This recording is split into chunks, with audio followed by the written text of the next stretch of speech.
Hello friends, this is Murtaza और आप देख रहे हैं एमडी वर्ल्ड रिएक्शन चैनल। तो दोस्तों, क्या हाल चाल है? होप सो आप सब बढ़िया होंगे, ठीक ठाक होंगे।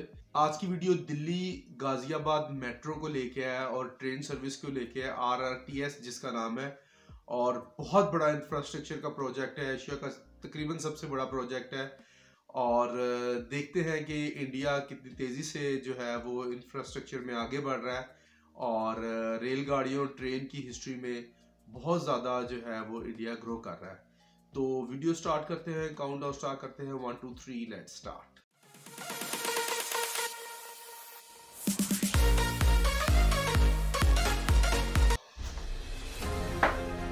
देश की प्रथम रीजनल रेल का इंतजार अब खत्म होने वाला है। वर्ष 2022 में 82 किलोमीटर लंबे दिल्ली गाजियाबाद मेरठ कॉरिडोर को पटरी पर उतारने के लिए युद्ध स्तर पर निर्माण कार्य किया गया। दिन रात हो रहे कार्य की रफ्तार ने NCRTC को उस पल के समीप ला दिया है जहां से मार्च 2023 में साहिबाबाद से लेकर दुहाई तक के 17 किलोमीटर के प्रायोरिटी सेक्शन को आम लोगों के लिए शुरू करने का लक्ष्य रखा गया है। निर्माण कार्यों की इस श्रृंखला में NCRTC को सभी स्टेक होल्डर्स का पूरा सहयोग मिला और इसी का परिणाम है कि वर्ष 2022 में बहुत सी ऐसी गतिविधियां हुई जिनकी बदौलत दिल्ली से लेकर मेरठ तक RRTS के पिलर्स और वायडक्ट की रेखा स्पष्ट नजर आने लगी है। निर्मित किए जा रहे अधिकतर स्टेशन आकार ले चुके हैं। जनसाधारण को एक परिवर्तनशील परिवहन सेवा उपलब्ध कराने के लिए NCRTC ने अपने प्रयासों से वर्ष 2022 में कई उपलब्धियां हासिल की। इस वर्ष की शुरुआत से ही सिविल निर्माण ने गति पकड़ी और दिल्ली में आनंद विहार RRTS स्टेशन के भूमिगत हिस्से के कार्य की शुरुआत हुई। वर्तमान में स्टेशन के बेस और कॉन्कोर्स लेवल का कार्य पूरा हो चुका है। मार्च 2022 में ही आनंद विहार स्टेशन से न्यू अशोक नगर की ओर सुदर्शन ने 3 किलोमीटर लंबी टनल का निर्माण आरंभ किया। वर्तमान में आनंद विहार से दिल्ली और गाजियाबाद दोनों दिशाओं में कुल 4 सुदर्शन टनल निर्माण कर रही हैं। ये चारों 10 किलोमीटर में से लगभग 5 किलोमीटर की टनल का निर्माण पूर्ण कर चुकी हैं। मेरठ के 3 भूमिगत स्टेशनों मेरठ सेंट्रल, भैसाली और बेगमपुल के बीच टनल निर्माण का कार्य अप्रैल 2022 में आरंभ हुआ।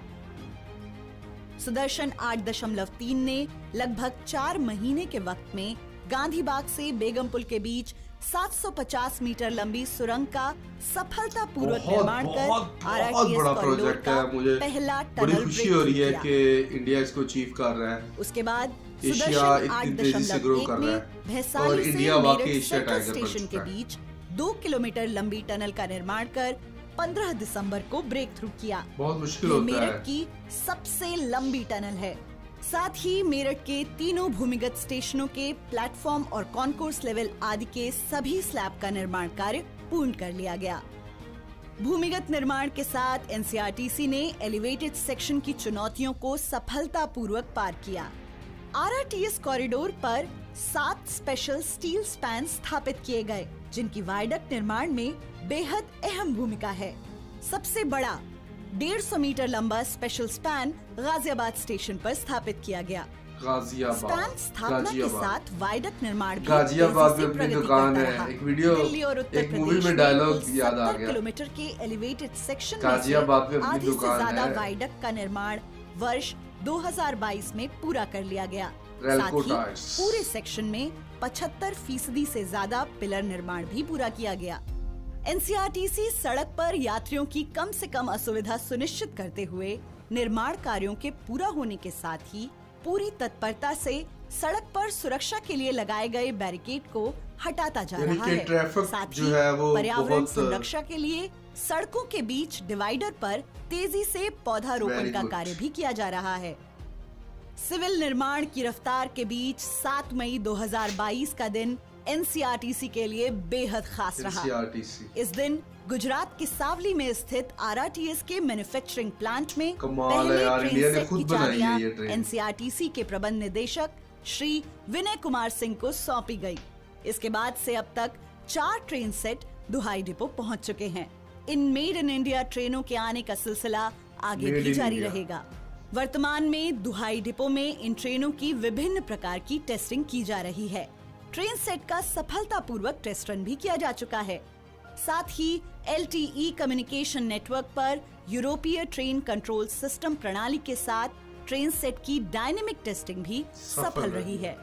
RRTS नेटवर्क में लगाया जाने वाला यह विश्व का अपनी तरह का पहला सिग्नलिंग सिस्टम होगा।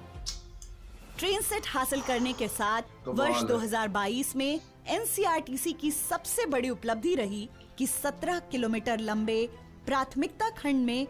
तो दोस्तों बहुत बड़ा, बहुत विशाल प्रोजेक्ट इंडिया ने कंप्लीट किया है और सबसे बड़ी बात यह है कि ये मेड इन इंडिया ट्रेन्स हैं, चाइना जापान से कहीं इंपोर्ट नहीं की गई। इंडिया टेक्नोलॉजी में बहुत ज़्यादा आगे बढ़ रहा है। उसकी वजह ये है कि इंडिया खुद से टेक्नोलॉजी को सीख रहा है और जो भी कंपनीज आती हैं उनके साथ बहुत ज़बरदस्त निगोशिएट किया जाता है, बहुत ज़बरदस्त एग्रीमेंट्स किए जाते हैं कि वो इतने सालों के अंदर अंदर अपनी टेक्नोलॉजी को इंडिया को शिफ्ट करके जाएंगे। तो जिससे ये होता है कि वो कंपनियां भी बहुत कामयाब होती हैं, बहुत पैसा कमाती हैं हिंदुस्तान में, और इससे हिंदुस्तान बहुत ज़्यादा ग्रो कर रहा है टेक्नोलॉजी को लेके। आपको पता है कि गाड़ियों की मैन्युफैक्चरिंग में, ऑटोमोबाइल में India world's 3rd biggest car manufacturer है। और इसी तरह ट्रेन में भी इंडिया जो है वो सेल्फ डिपेंडेंट हो रहा है और बहुत तेज़ी से जो है वो इंडिया मेट्रो ट्रेन्स, बड़े जो ट्रांसपोर्टेशन के प्रोजेक्ट्स है वो बना रहा है ताकि अपनी बढ़ती हुई आबादी को ज़्यादा से ज़्यादा सुविधाएं दे सके, ज़्यादा से ज़्यादा फैसिलिटेट कर सके। तो आप सब दोस्तों का बहुत शुक्रिया हमारे साथ बने रहने के लिए। हमें इसी तरह सपोर्ट करते रहिएगा। चैनल को सब्सक्राइब करें, वीडियो को शेयर करें, लाइक करें। Thank you very much.